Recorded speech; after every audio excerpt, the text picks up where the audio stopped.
Disclaimer. I doesn't claim any of the arts. All the pictures shown belongs to the respective artist and company. If you are original owner and want me to remove the video, I will do it immediately. Just send me an email to inform me. And if you like my content, please subscribe to my channel. Miho pointed at Haru, her eyes sparkling with curiosity as she asked who she was, slipping in the word daddy once more. Haru felt a sharp pang at the mention of that name for Cha Jin-hyuk, an uneasy feeling creeping over her. Sensing the tension, Cha Jin-hyuk's unease grew as a nervous mist turned to the nine-tailed fox, seeking answers. The fox responded with a notification, congratulating Cha Jin-hyuk on Miho becoming his pet. Pet? Cha Jin-hyuk echoed, confusion lacing his voice as he wondered if this was the fox's twisted idea of a reward. The fox then casually mentioned leaving her daughter in Cha Jin-hyuk's care before vanishing into thin air. Cha Jin-hyuk called out for her to halt and clarify the situation, but Vulcan, with a sarcastic grin, congratulated him instead. Hendrik raised an eyebrow, questioning if humans were now giving birth to foxes. Perplexed, Cha Jin-hyuk wondered if they were mocking him. Overwhelmed, Haru sank to her knees, jealousy and confusion swirling in her heart. "If that's his daughter, when did Cha Jin-hyuk have one?" she exclaimed. Despite recognizing Cha Jin-hyuk's strength and charm, the thought of him having a lover troubled her deeply.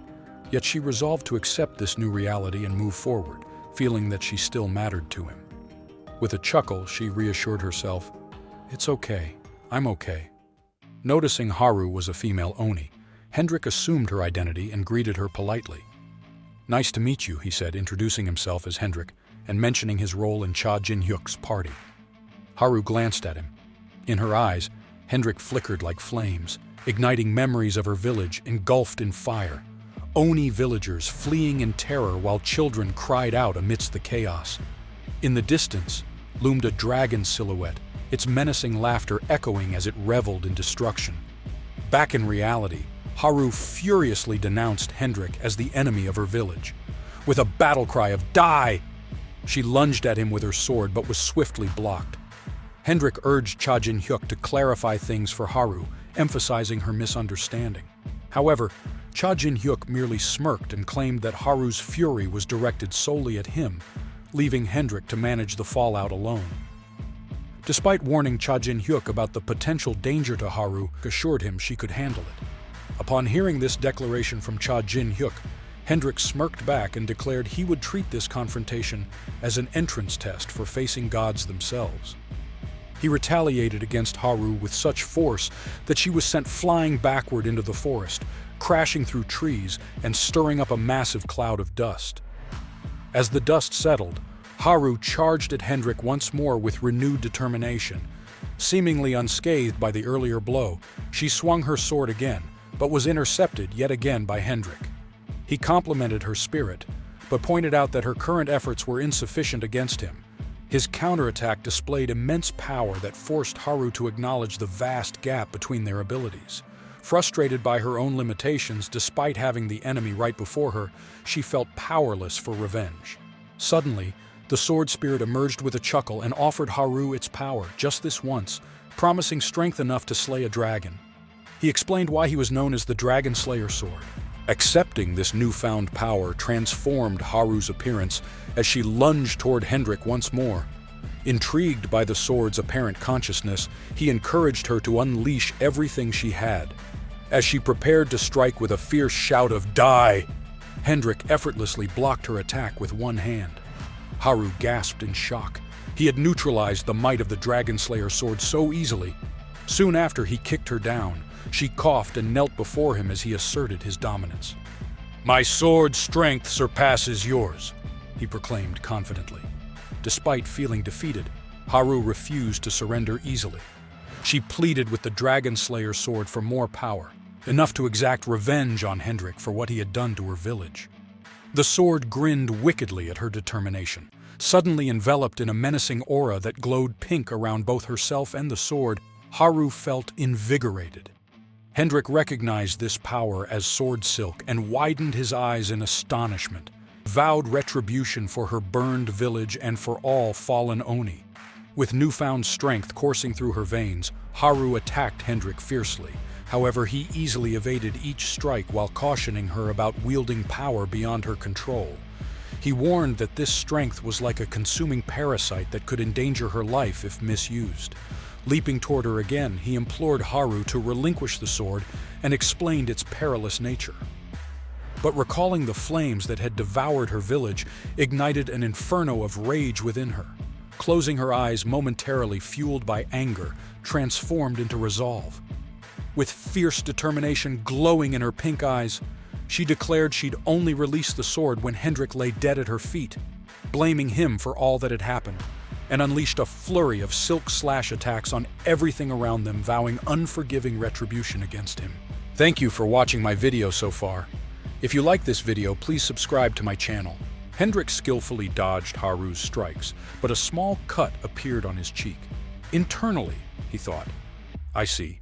Do you hold a grudge against dragons too?" He continued, "Is your anger so strong that it's consuming you?" Having wielded the sword longer than Haru, Hendrik felt he had to intervene. He believed it was his duty to guide her away from a dark path.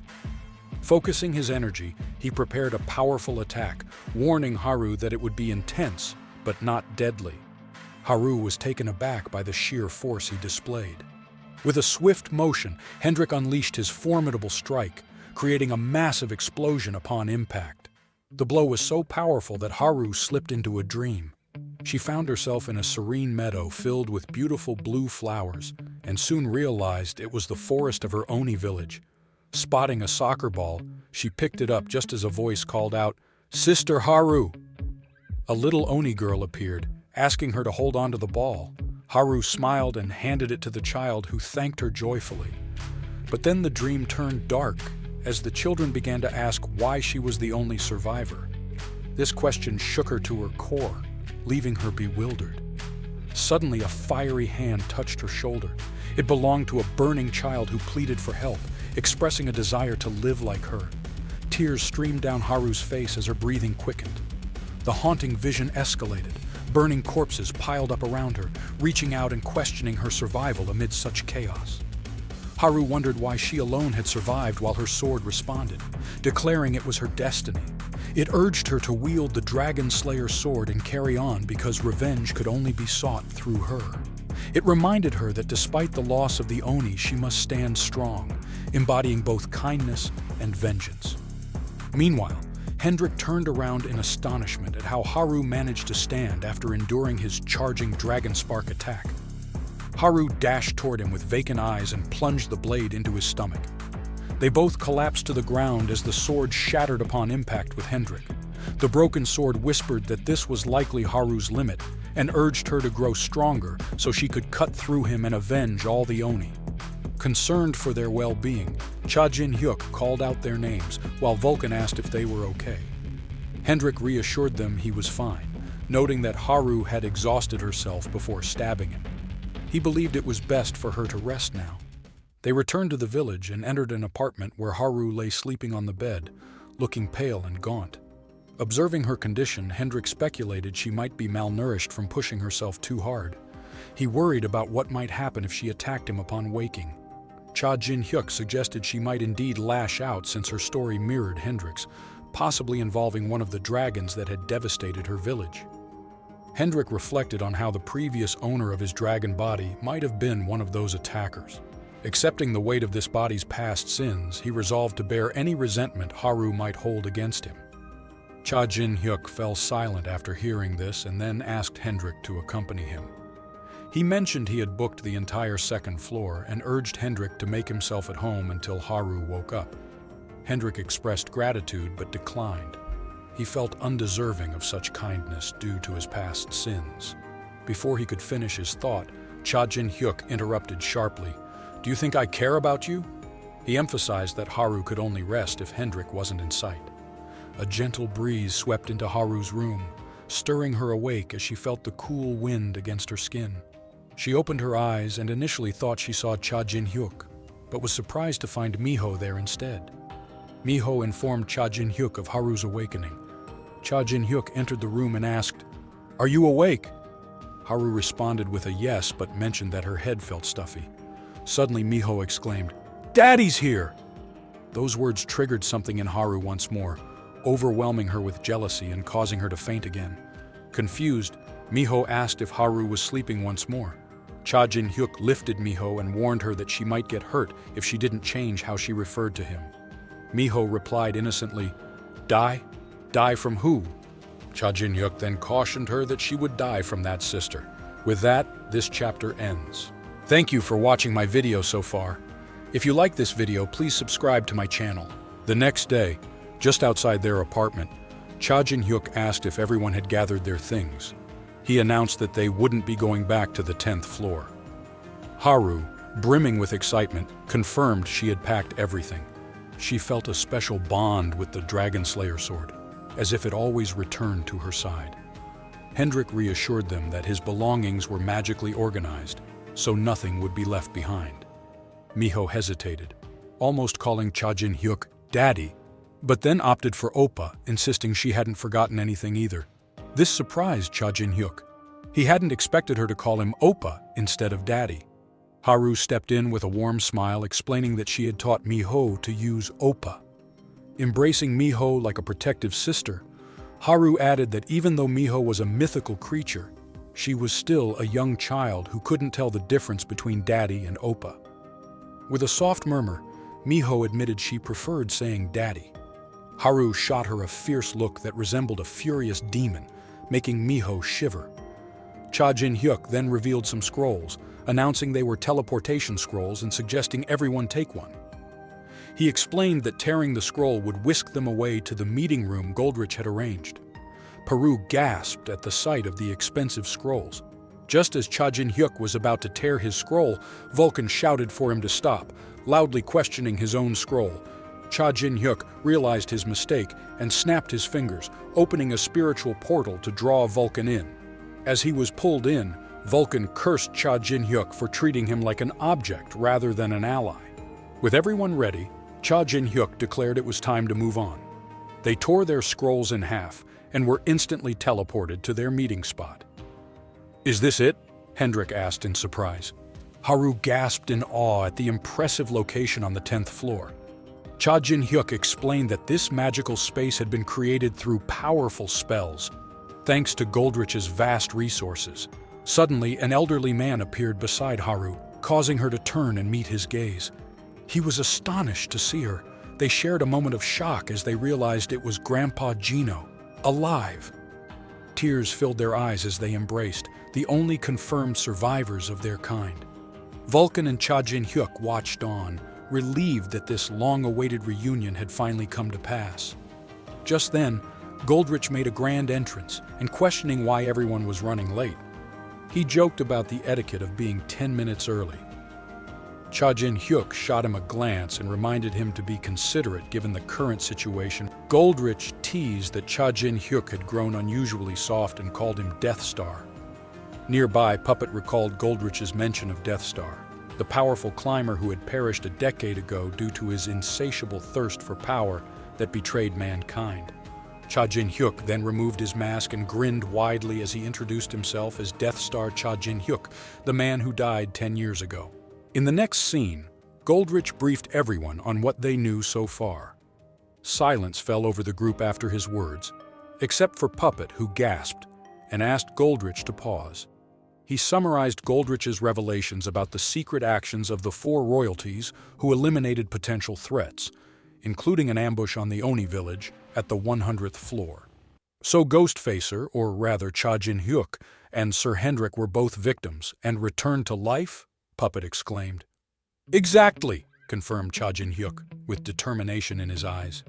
He emphasized their guild's goal of revenge against those who wronged them and declared their name, Heaven's Defiance, signifying their intent to bring chaos to heaven itself, where the 4 royalties resided.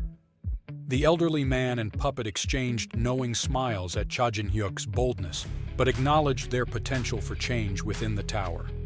After their meeting concluded, Goldrich asked about Cha Jin-hyuk's future plans.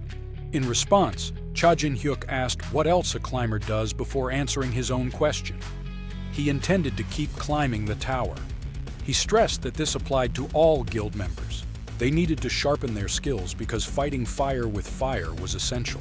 As Gino prepared to leave, Haru called out his name and grasped his hand, asking if he would ascend the tower with them. Gino smiled at her invitation but mentioned he would go separately, shocking Haru into exclaiming, "Why?" Having seen her safe brought him peace. His past anger had faded away. He believed that being together might lead to stagnation. He revealed that he couldn't let the final sword of the Oni fall because of him and decided to change his name to Shadowless, inscribing it on a scroll as he renounced his former identity as Gino and proclaimed himself an ordinary blacksmith. He urged Haru not to forget her responsibilities as the last surviving Oni.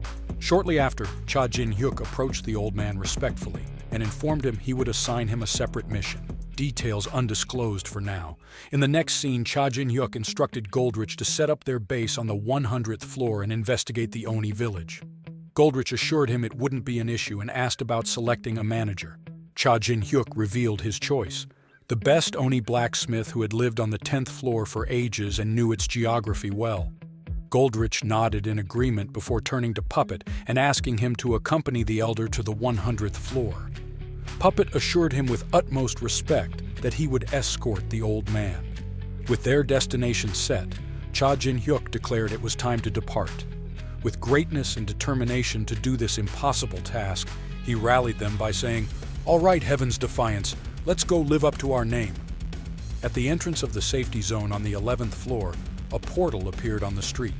Stepping out of it, Cha Jin-hyuk privately acknowledged that this marked the true beginning of their journey.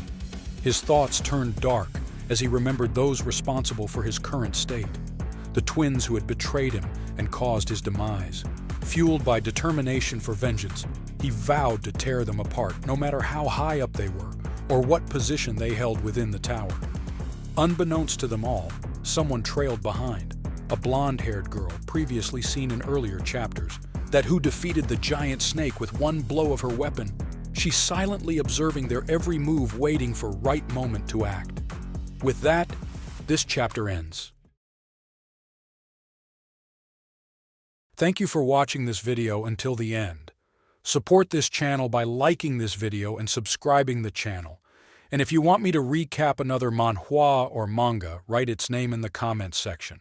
And if you want to know that what happened in previous chapters, you can watch them in this channel. Stay tuned for next chapters.